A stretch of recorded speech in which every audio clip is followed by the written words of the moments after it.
I wanted to talk about how I moved from identity to the message to the greatest gift that I could give myself. I dreamed of doing a lot of things for a long time and not actually doing them, but being the person who did them. So I dreamed that I'd be an author. I dreamed that I'd be a singer. Anything that I aspired to do wasn't really what I wanted to do as much as who I thought it made me or who I wanted to be. And my identity was so caught up in this that I actually never did any of those things. And so I never became a great singer. I never became an author because I wanted these things for the wrong reasons. I wanted them because of how they sounded, how these labels or these titles sounded. And I was trying to figure out in my life for a long time because I knew that I have a really great mission, and I knew that I have a lot of gifts to share and a lot of things to do and greatness that is waiting for me, that is within me. And I couldn't figure out why I wasn't accomplishing the things that were associated with being a great writer, being a great singer. I couldn't figure it out. Anything that I wanted really came down to, at least previously, who I wanted to be. And I would wake up day after day just thinking to myself, man, why can't I get this book together? Why can't I why isn't it not happening? Be a blogger, have a podcast, be an author, be a singer. And I dreamed of all these things. Really, I dreamt of being the person who would have all these things. And years later, I realized, or at least I started to realize, why they weren't happening, why they hadn't happened all this time. And it was because years later, I came across my message, the message, what I am here to share and spread and be. And when I started to really come into that and really feel that,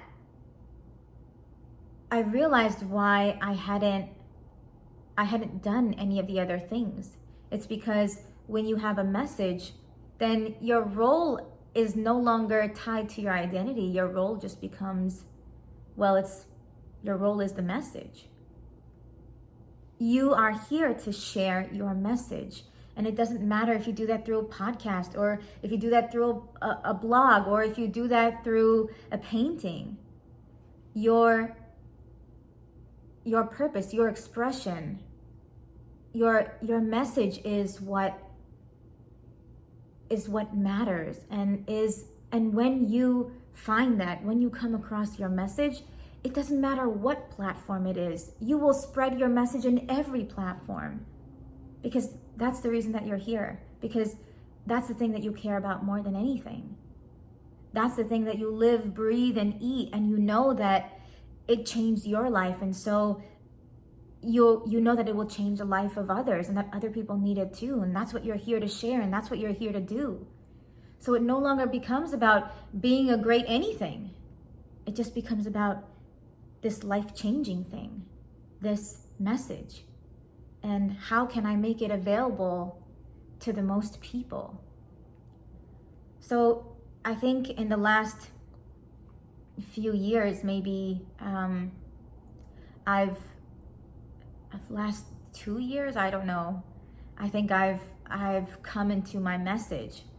And the irony of that is I started showing up in my life, right? So I started practicing things, but the things that I still had wanted weren't happening, right? So I was in the practice of writing. I formed the habit of writing. There are things a lot of the things I've formed a practice around, but I still wasn't achieving my goal. And maybe I wasn't staying consistent with. I realized that the way to really be consistent was when I went from the message and back to me, but not my identity, just how I feel. So I went from my identity to the message to then know me, and really just connecting to my heart, really connecting to the feeling within me, how I feel in each moment that I show up to do what I am supposed to, what I want to, what I dream of doing. So none of these were enough. The identity definitely wasn't enough. Even the message wasn't enough, because you've got a great message to share. Now what do? That's really when I had to hone in on this moment and getting it done right now. And that involved setting goals, right? But very often we set goals and we don't reach them. You really have to zero in on how you feel, and you've got to care about how you feel enough in each moment to do what is best for you. And this is what I've realized. When I overeat, or when I'm eating when I'm not even hungry and I'm just trying to distract myself with food, or I'm not doing what I'm supposed to be doing, in that moment, I don't care enough about how I feel. Because if I did, I would be doing the thing that I know I'm supposed to be doing, because that's the thing that gives me the best feeling after I do it. And even while I do it, because while I do it, I experience almost immediate gratification, because I feel good right away when I sing. I feel good right away when I write. But it's something else that is some other reason perhaps that I'm distracting myself, that maybe I'm not connected to the feeling of how good it feels. Because the feeling is over there and I'm over here, and I haven't, I'm not doing the thing yet in order to have the feeling, to attain the feeling yet. So I just continue distracting myself until maybe I regress so much that the next day I need to reset and clean my house, wipe everything down, and feel like I need to now do the right thing. I let myself go so much before I decide to do the right thing, and I'm really trying to figure out why. Is it a disconnection from the feeling in this moment, how I feel in this moment? Because when I do this, I care about how I feel in this moment. When I delay other things and do this first and make this my priority, instead of, let's say, eating first or doing other things first, when I make something my priority, when I execute something at the time that I plan to do it, then I put my feeling first. I put how I feel in my body first. Whereas if I do something else before making this video, like I was hungry before this and I really wanted to eat a date and a Brazil nut, but I was like, it's gonna be more satisfying if I wait and if I do it after. I don't know how much it's worked, because my brain doesn't seem like it's working, because I don't think I ate enough yesterday. So I realized that I had to go from identity to the message to then thinking about really connecting to and caring about how I feel in this moment.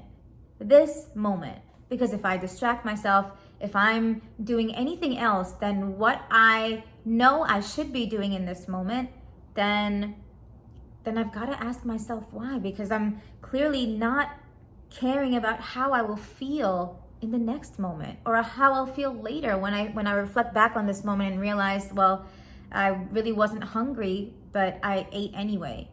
I wasn't doing what I was supposed to do. I planned to mop the floor and I didn't.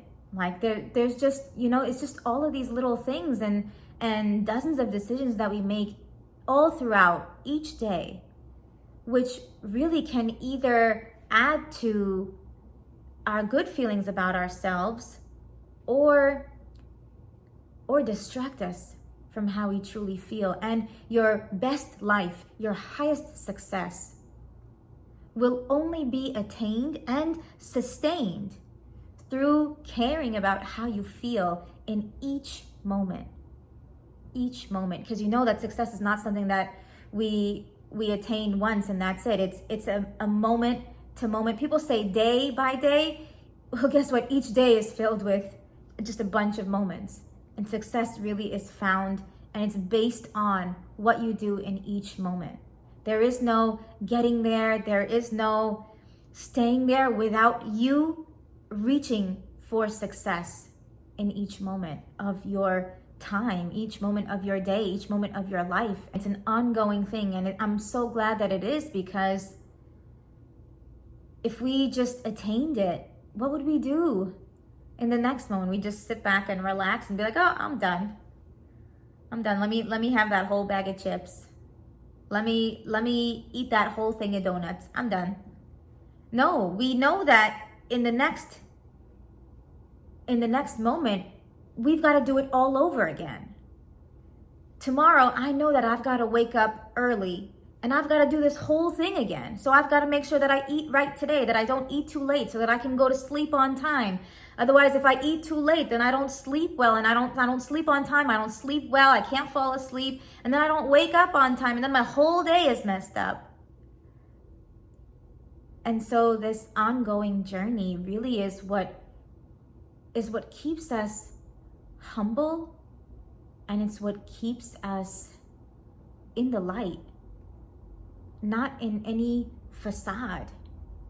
It keeps us constantly sharpening ourselves while understanding what we don't know, while understanding that there is no me in the next moment without this process, without this work, without this commitment. There just isn't. It will never exist. It doesn't matter how much society and technology advance. You showing up for yourself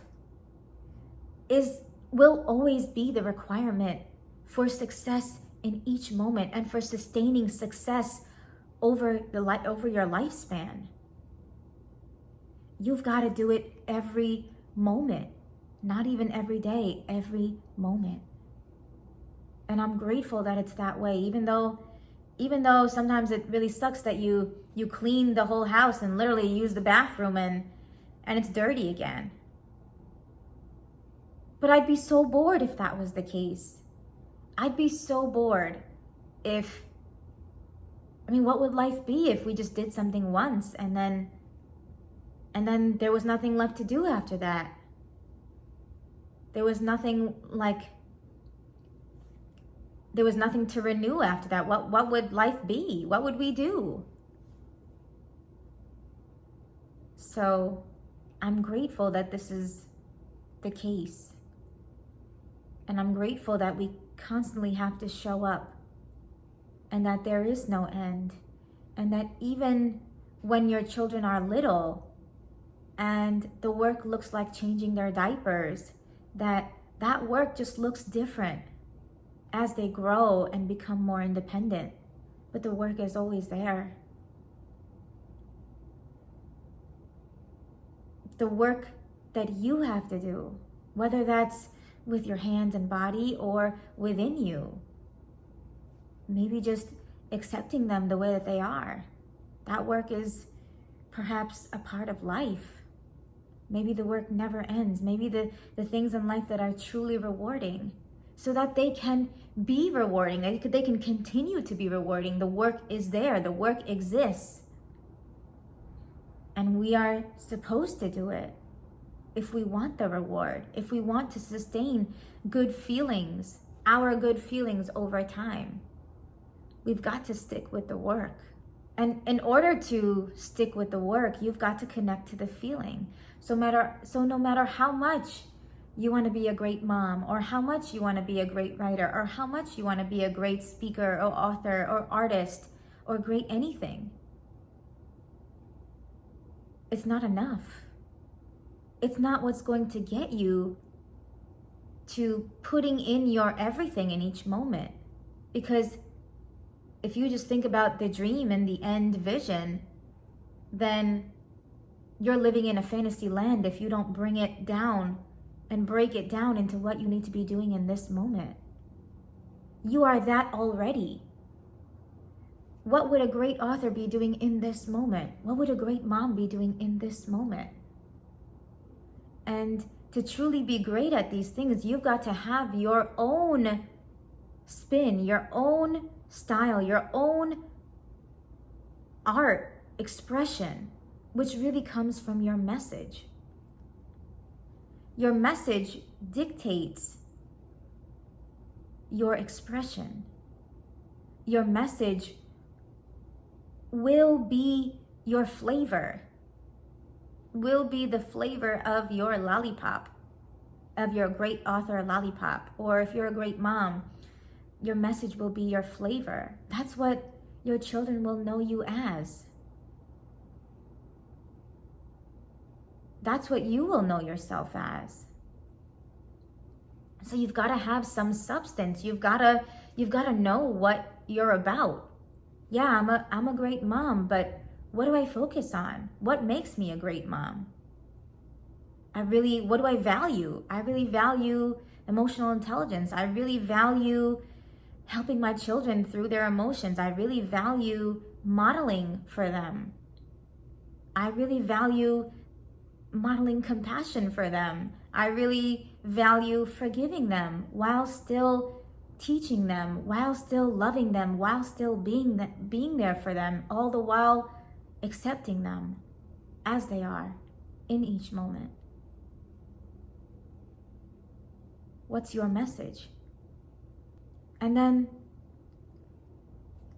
carrying that message with you, knowing that message, keeping it in your heart. What is the thing that you need to be doing in this moment to be a great mom, and then to share this message, to really live this message?